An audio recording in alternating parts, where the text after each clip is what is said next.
Hello everyone, welcome back to the channel. Online gaming खेलने वालों के लिए एक बुरी खबर है। इंडिया में ऑनलाइन गेमिंग को बंद करने के लिए लोकसभा में 20 अगस्त 2025 को एक बिल पास किया गया है और वो है the promotion and regulations of online gaming bill 2025।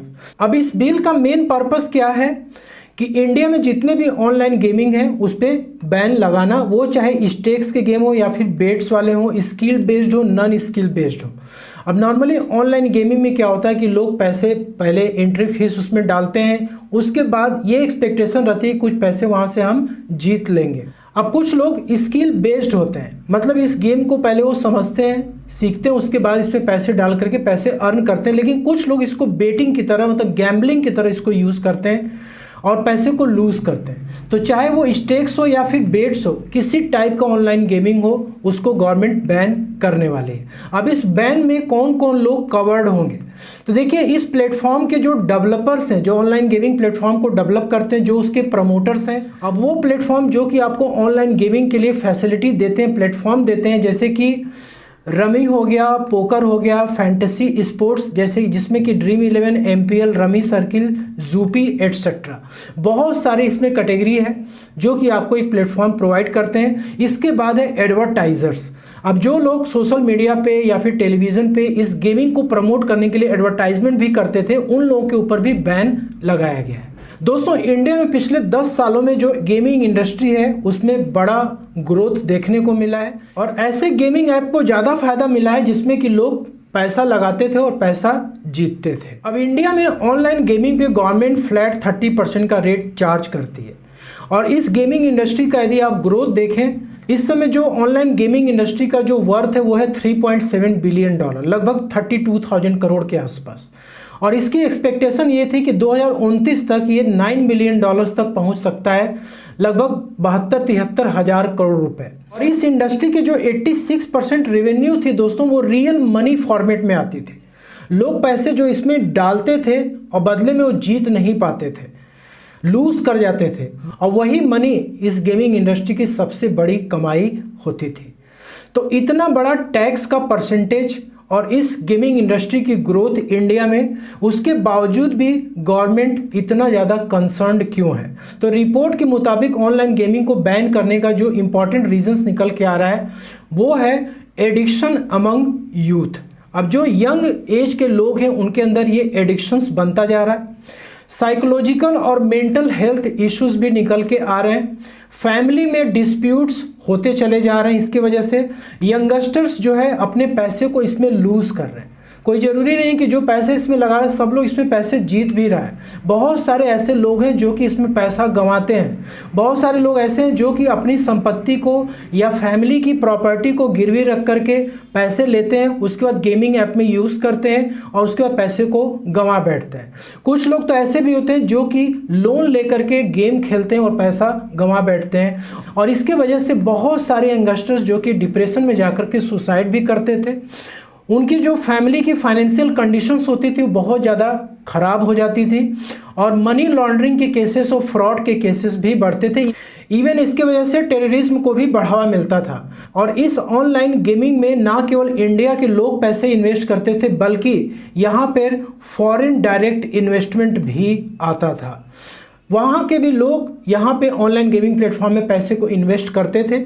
अब देखिए, अब इतना बड़ा बैन लगने के बाद बहुत सारे स्टार्टअप जो कि अभी हाल ही में आ चुके हैं, जो कि ऑनलाइन गेमिंग की फैसिलिटी दे रहे हैं, अब वो डिस्ट्रॉय हो सकते हैं और बहुत सारी एम्प्लॉयमेंट की जो अपॉर्चुनिटीज़ पर्टिकुलर इंडस्ट्री में थी वो लूज़ हो सकती है।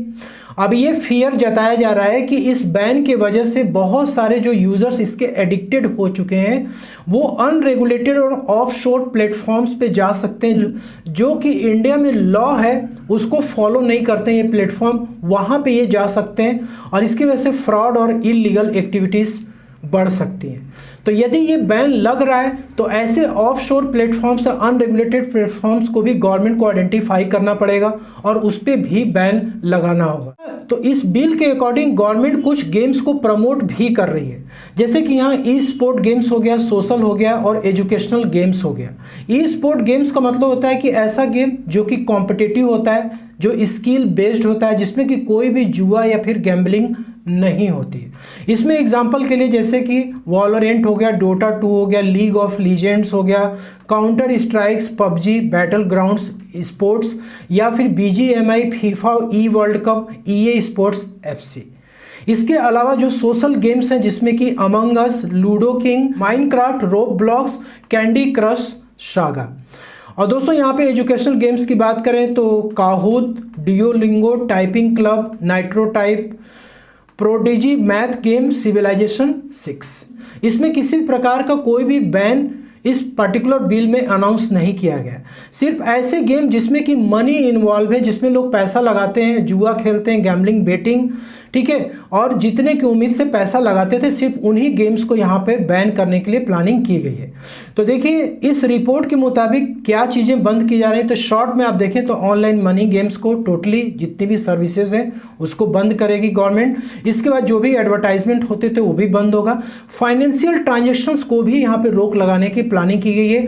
मतलब कि जो भी ऑनलाइन गेमिंग प्लेटफॉर्म्स हैं जहाँ पर कि आप पैसे ऐड करते थे बैंक के थ्रू, UPI, वॉलेट, ये सब पे बैन लगने वाला है। अब बैन लगने के बाद यदि इस पर्टिकुलर एक्टिविटीज में कोई भी पाया जाता है तो यहां पर इस पर्टिकुलर बिल के अकॉर्डिंग जेल की और पेनाल्टी की भी प्रोविजंस की गई है। तो यहां पे यदि मनी गेम्स को ऑफर करने में कोई प्लेटफॉर्म्स यदि गलत पाया जाता है तो उसमें 3 साल की सजा और 1 करोड़ की फाइन इस बिल में बताई गई है। एडवर्टाइजिंग यदि कोई करता है प्रमोट करने के लिए तो 2 साल की सजा और 50 लाख का फाइन प्रोविज़न किया गया है। कोई भी ट्रांजैक्शंस होती है UPI, बैंक, वॉलेट के थ्रू इसमें आता है पैसा, 3 साल की जेल, 1 करोड़ की फाइन। रिपीट ऑफेंडर्स, तो ऐसे लोग जो एक बार गलती कर चुके हैं लेकिन दोबारा फिर से यदि इसमें इन्वॉल्व पाए जाते हैं, 3 से 5 साल की सजा, 2 करोड़ तक का फाइन है। और कंपनीज के जो डायरेक्टर्स हैं और मैनेजर्स हैं वो भी इसके लिए लायबल ठहराए जा सकते हैं। Promotion regulations of online gaming 2025 जो बिल है, प्रेसिडेंशियल असेंट मिलने के बाद ये एक्ट बन जाएगा। और एक्ट की जो इन्फोर्समेंट होगी उसमें यह है कि ये एक कॉग्नाइजेबल और नॉन बेलेबल ऑफेंसेस होगा। मतलब इसमें जमानत की जो सुविधा बहुत ही ना के बराबर है। और ऑफिसर जो है सर्च कर सकता है, सीज कर सकता है, अरेस्ट कर सकता है without any warrant, even in digital और virtual spaces. Information technology act का 69A जो है इस पर्टिकुलर इलीगल कंटेंट और गेम्स को भी ब्लॉक कर सकता है। अब दोस्तों ना केवल इंडिया में बल्कि कुछ वर्ल्ड की जो कंट्रीज़ हैं, जैसे चाइना की बात करें तो यहाँ पे टोटली रेस्ट्रिक्ट किया गया है ऑनलाइन गेमिंग, स्पेशली माइनर्स के लिए, ठीक है। और इसके बाद USA में देखा जाए तो यहाँ पे रेगुलेशंस प्रॉपर गेमिंग के लिए बनाया गया है और स्टेट वाइज स्टेट्स ये वेरी करता है वहाँ पर। और UK में देखा जाए तो ये गेमिंग जो है वहाँ पे लीगल है लेकिन वहाँ पे बहुत ज़्यादा टैक्सेस जो है चार्ज किए जाते हैं। और इंडिया भी क्या कर रहा है कि वर्ल्ड लेवल पे जो भी रूल्स एंड रेगुलेशंस हैं ऑनलाइन गेमिंग के लिए उसको ये एडॉप्ट करना चाहता है, जिससे कि इस प्रकार की जो है ऑनलाइन गेमिंग को टोटली जो है बैन कर दिया जाए। तो ऑनलाइन गेमिंग को बैन करने के लिए गवर्नमेंट टोटली यहाँ पे कंसर्न दिखाई दे रही है और बहुत जल्दी ये एक्ट के रूप में जब कन्वर्ट होगा तो पूरे एक्शंस यहाँ पे देखने को मिल सकते हैं। तो आशा करता हूँ कि वीडियो में दी गई जानकारी आपको पसंद आई, अच्छी लगे तो लाइक शेयर जरूर करें। मिलते हैं नेक्स्ट वीडियो में। Thank you so much.